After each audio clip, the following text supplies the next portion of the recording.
You are live, it says here. So we must be live. Hello again, everyone. Thanks for another live High Vibe Conversations. I'm your host, Terry Earthwind Nichols.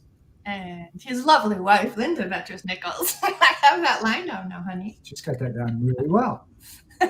And our crew, Steve Marie, Shel Shapiro, Jenny Langren. Welcome, everyone. Welcome to all of you coming in. This is going to be interesting. Now, this is the eighth week that we've done this. And every week has been very, very interesting. And this one I resonate quite well with because of this title, Nap It Out. Linda, bring it in. I think that's a Stina Marie. Bring it in. This all started with Stina, right? Do you remember what? Does anybody really remember how it was like? I think we were talking about pregnancy, and Stina said, "Yeah, I just napped the shit out of it," or something I like think that. it was actually Alex that first said that she napped the hell out of it or something like that. And we just all were like, that yes, we all wanted to steal that and just be like, that is a great motto. Yeah, and then the idea of, and we have been talking about self-care, the idea of getting in a nap, and in some countries, like Mexico, like siesta, or Spain or whatever, it's a thing, right? So yeah, and we've all had traumatic stuff going on in our lives, and Stina, you have come up with some great tips in all that you're going through. Yeah, what's coming up for you, Stina? Well, about 2 years ago, somebody asked me in a copywriting class. She said, "How do you write such juicy copy? Like everything that comes out of you is just amazing." Right. And I have always struggled to give somebody like a toolbox for here's how to write really well, right? Because it's always been something that I feel and it's just a part of me. And so in that moment to her, I said, I sleep, I have great sex, and I stay hydrated. So I said, sleep, sex, stay hydrated. Those are the three things. Man. And, those are not like a skill or a technique for writing. It's about taking care of your mental and emotional state Right. through physical care. And we just so drastically underestimate those things and neglect those things as a culture where, we go to work from 9 to 5 and there's just this prescribed schedule you're supposed to adhere to, and when you're supposed to eat and how much you're supposed to eat and how much you're supposed to sleep and all of these things that don't work for most of us. A lot of us do well to, like, I myself have found out I do really well. If I want to get up really early in the morning, I have to take a nap in the afternoon. I have to lay down for 30 minutes, have my power nap, around 4:30, and that'll kind of kickstart me into the evening. Nice. If I can sleep in until 8, I know I'm not really going to need that nap unless I'm, on the first day of my cycle or have something else going on where I need to get that extra rest in. Right. Which is a lot of times on the weekends. On a Sunday, I'll be like, I just want like a 3-hour nap today. I need to like really get some sleep in. Right. So just the idea of adjusting your lifestyle, your schedule as you're able to find out like what really works for me. And I, for a while, was putting on my calendar, calling my naps my sleep snacks. Ooh, I like it. And in human design, when you get deeper into human design, there's a lot of how we take in information. And I've heard it described as like, we eat sound, we eat light, we eat, the conversations we have, the company we have. Like if we think about taking all of those things in, You can also think of sleep as this, added like nutrient in your body diet. It's not just a necessity or something that you just have to get just enough of.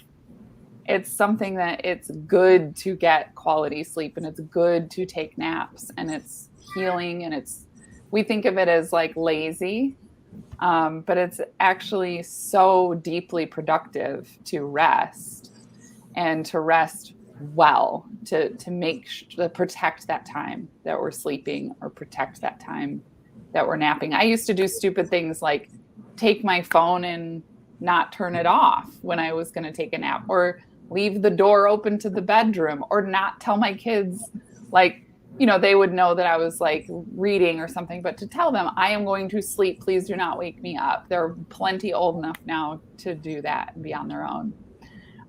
So, turn the phone off, tell your family members you need uninterrupted time, like do the things you need to do to respect and honor the rest that you need. Because when we're not well rested, it just makes everything harder in life. And we easily recognize this in, say, a toddler when they're throwing a fit and you're like, oh, you're due for a nap. You're pretty tired. Yeah. Well, when we're older, we've learned to control those impulses. So we're not quite as like catastrophic, if you will, with our emotions. But we have things that show up in different ways. It's a little sneakier, or we just think of it as kind of normal. And so I've gotten to where I can notice my brain is not functioning at like top-notch level. I need to sleep. Okay. I know what tired looks like, feels like, what my thoughts do. I notice if I'm getting forgetful, if I'm walking into a room and I don't know I'm there, if I'm losing my train of thought, or, there's just these signals that are kind of those toddler signals for myself now, where I go, oh, that means you're tired. You have to translate it for yourself, because tired doesn't always feel like exhaustion. It doesn't always feel like physically sleepy. So distinguishing between those has been helpful for me too, because you can be exhausted and you feel in your body, inside of your body, that bone tired, I'm exhausted. And your mind can still be wired and awake, or you can be really sleepy in the middle of the day, having a hard time staying awake. So those are like the dramatic cues that we need to rest. But there are so many things that you can start to notice your brain and your body doing that you're like, I think we need a little reset. Right? Nice. Yeah. I love it. Yeah, that whole, and we've done a lot of recordings on that checking in with self, and Jenny's favorite word, awareness. Like we're all into that word big time. I love it. Anybody else? Yeah, I'm happy to jump in, because when I hear like nap it out, I really hear nap the heck out of it. Like really freaking go for it. And to me, what comes up is our words like allowing, accepting, giving in, and trusting. Yeah, there you go. Because right before the nap, usually I've been like, gotta pull this together, like gotta work harder, gotta go faster, gotta control the situation to fix things, to keep it my way, attached to the outcome of things. Yep. And then someone says, just take a nap. And what happens when I allow and let go and relax and come back to myself? Because taking a nap is like it's safety. It's like it's my most relaxed state. And it helps me come back to myself. Wow. And it gives me perspective, and I will wake up seeing things clearly. Yeah. Just having a healthy detachment to things. So it's just really powerful, and it's so enjoyable too. And and I think about like we go to the gym and we know that resting is equally important as the workout to Ooh, build yeah, our muscle. good point. Yeah. And what comes to me is that rest, like that's how we get to relate to it. It's just a part of our day. It's a part of our routine, and it really grows our minds as well. Like it was yesterday morning. I was so happy in my sleep. I woke up with a vision for my business. Ooh, nice.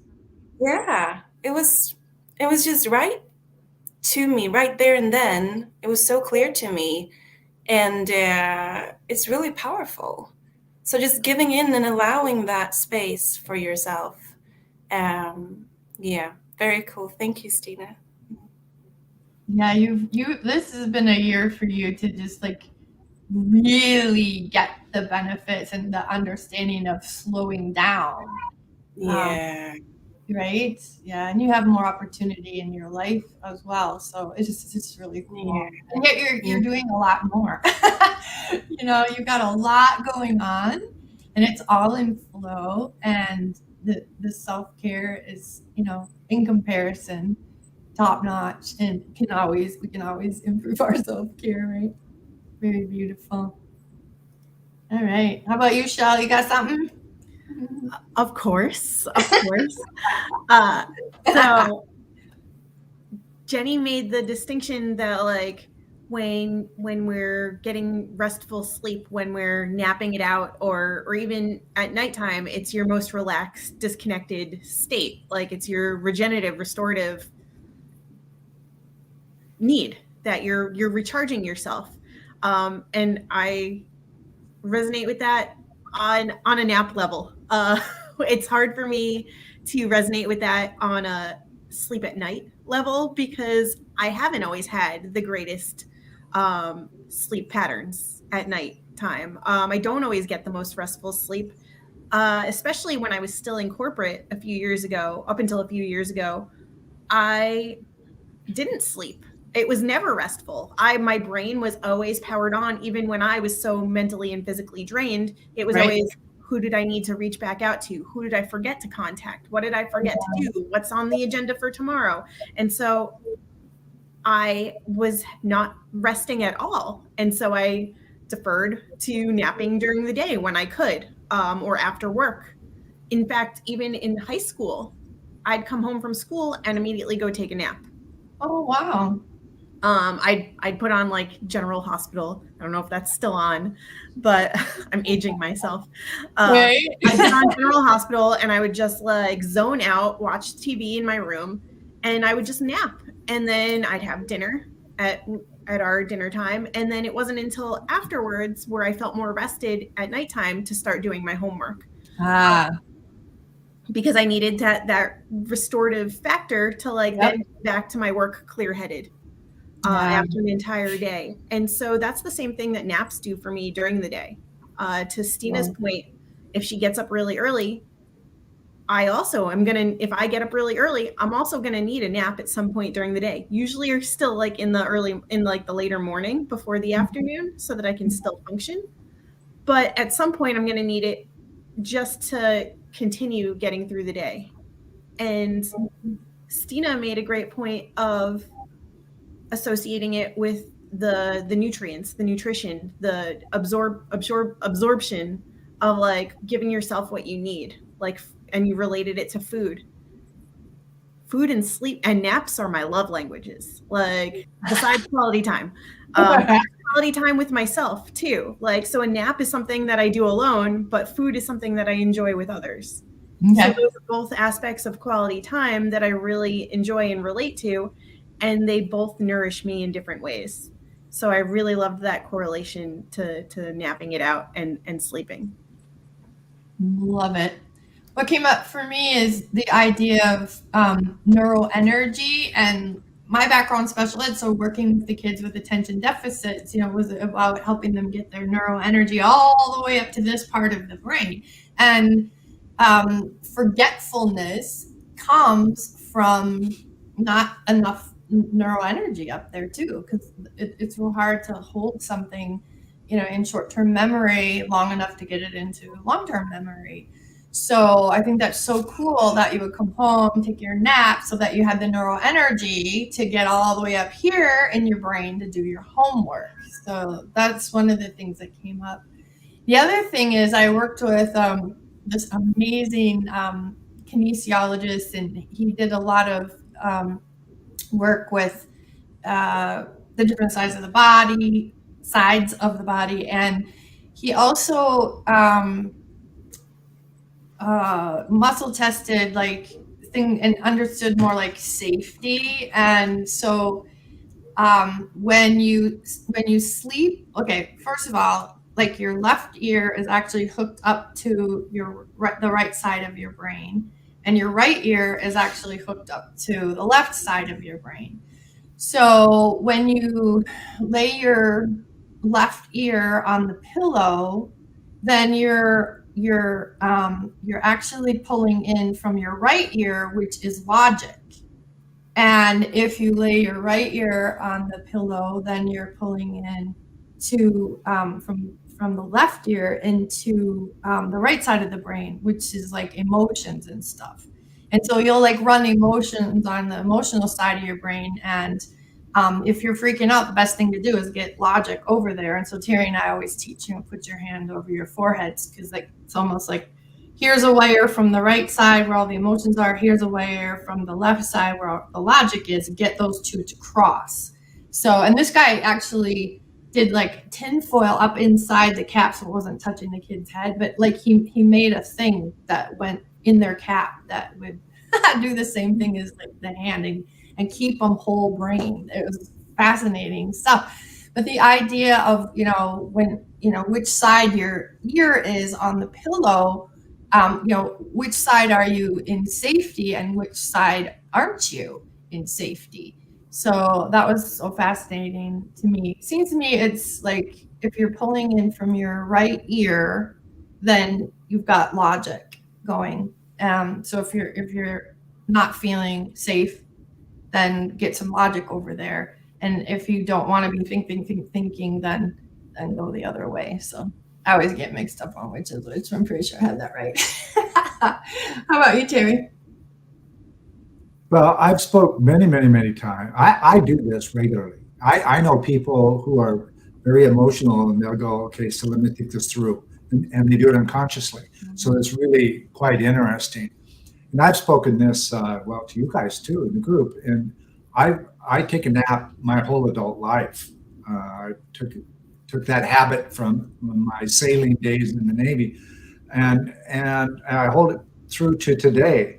And like Jenny, I'll have something grabbing me and I can't figure it out. So I'll think about it for a moment and then lay down, take a nap. And some of my most genius programs and services, wrote a book off of one, came from that nap. I woke up within minutes. Division 4 of our company was created, the consortium division and vision strategy roadmap and all that kind of stuff. So it's really interesting that we come across this. That's for sure for me. The interesting thing about the way he takes a nap is like, think about being on a ship. You're kind of almost in a sling, but you weren't. That's the old-fashioned way. But you laid down on your back. You slept on your back. Slept on my back all the time. Yeah. Yeah. So that integration probably was there. I don't know. So, I have a sweet story to add to this. This night, my children had real problem getting to sleep. And my Bella, she's 8, woke up in the middle of the night and she just had trouble going back and she started to upset her. And after her turning, I think for almost an hour, I placed my hand on her head. Yeah, and it was like she just relaxed. And it was all just someone being close with her. But it's very delightful.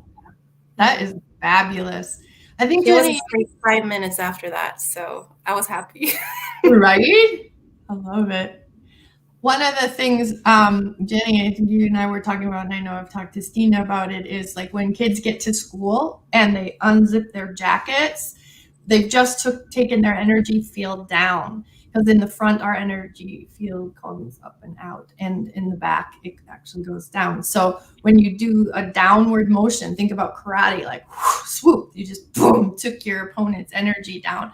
So when kids unzip their jacket at school, they're already like crashing their energy. It's no wonder they're so crazy in the hallway and get them settled back into a classroom. And so you can teach kids to unzip their jacket and then just bring their hand up and out to bring their own energy up if they're not feeling that they have enough energy. And I mean, when kids don't have enough energy, they look like they have all kinds of energy. That's just nervous overflow energy that'll drive you crazy. Wonderful. 20 minutes more, another week in the can, as they used to say in the movie business when they had films. Thank you, ladies, for coming. Thank you, everyone, for watching both live and the recording later. And leave some comments below and tell us what your thoughts are with napping it out. Thanks again, everyone. Bye-bye. Bye.